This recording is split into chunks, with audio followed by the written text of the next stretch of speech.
जय हिंद साथियों। आज का हमारा टॉपिक है कोशिका के मुख्य भाग। जैसा कि पिछले वीडियो में हमने कोशिका के बारे में बताया था आप लोगों को, आज इसके भाग के या कोशिकांग के बारे में पढ़ेंगे हम लोग। कोशिका के मुख्य भाग, सबसे पहले हम पढ़ेंगे जीव द्रव्य के बारे में। जीव द्रव्य, इसे प्रोटोप्लाज्म कहते हैं। आइए देखते हैं ए पॉइंट। जीव द्रव्य को जीवन का भौतिक आधार कहते हैं। यह कथन दिया था हक्सले ने। इसके वैज्ञानिक का नाम था हक्सले। प्राय एग्जाम में पूछा जाता है कि कोशिका में जीवन का भौतिक आधार किसे कहा जाता है, तो उसका आंसर होगा जीव द्रव्य, प्रोटोप्लाज्म को। नेक्स्ट पॉइंट देखते हैं।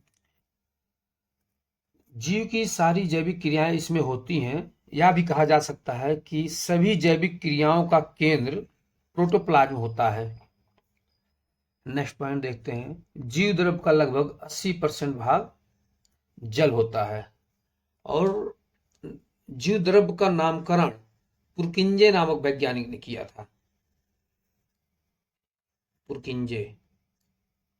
आइए अब देखते हैं प्रोटोप्लाज्म दो भागों में बटा होता है। प्रोटोप्लाज्म दो भागों में बटा। नंबर 1 कोशिका द्रव्य, जिसे साइटोप्लाज्म कहते हैं।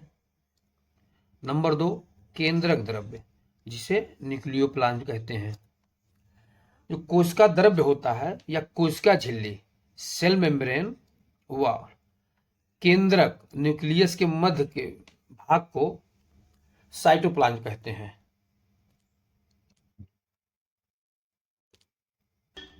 अब देखते हैं केंद्रक द्रव्य, न्यूक्लियोप्लाज्म।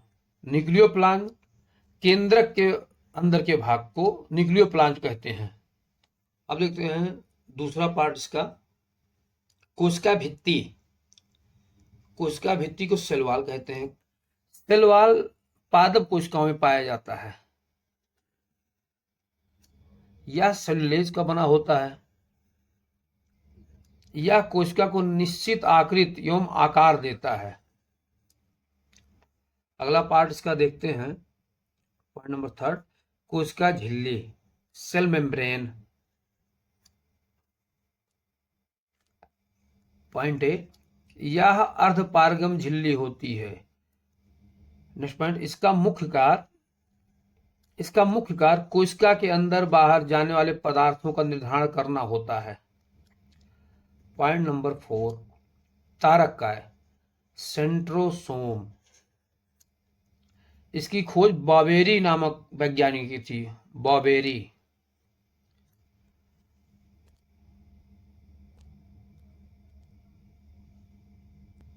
सेंट्रोसोम यह केवल जंतु कोशिका में पाया जाता है, पादप कोशिका में नहीं पाया जाता है। अगला पॉइंट, समसूत्री विभाजन में ध्रुव की तरह काम करता है। ध्रुव यानी पोल की तरह काम करता है।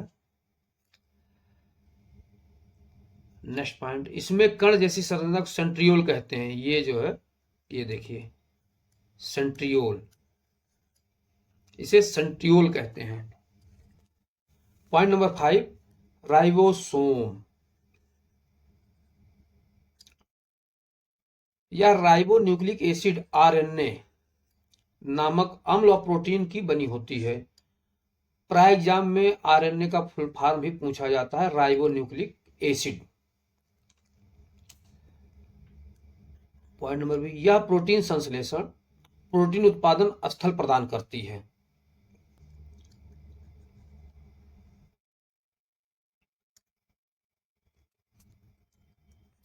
राइबोसोम को प्रोटीन की फैक्ट्री भी कहा जाता है।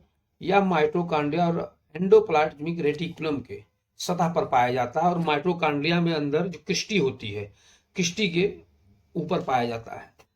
स्तनी यानी जो मैमल्स होते हैं या स्तनधारियों में आरबीसी या लाल रुधिर कणिकाएं जो रहती है, उसमें उन कोशिकाओं में राइबोसोम और एंडोप्लाज्मिक रेटिकुलम नहीं पाया जाता है। इसीलिए आरबीसी में प्रोटीन संश्लेषण नहीं होता है। अब अगला पॉइंट देखते हैं, 6 नंबर, माइटोकॉन्ड्रिया। माइटोकॉन्ड्रिया को हम कॉन्ड्रियोसोम भी कहते हैं, और माइटोकॉन्ड्रिया परीक्षा भी बहुत इंपॉर्टेंट है।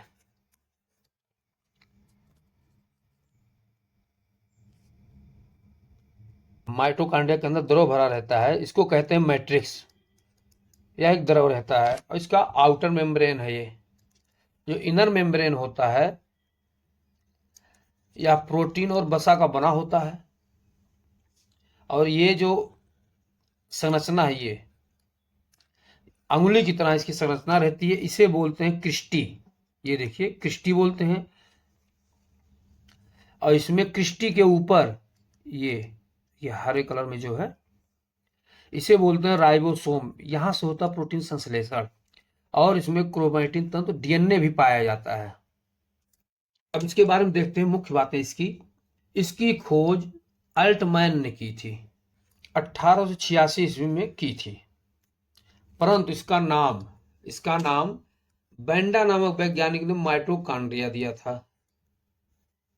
देखते हैं, इसे कोशिका का शक्ति केंद्र या पावर हाउस ऑफ सेल, ऊर्जा गृह भी कहते हैं।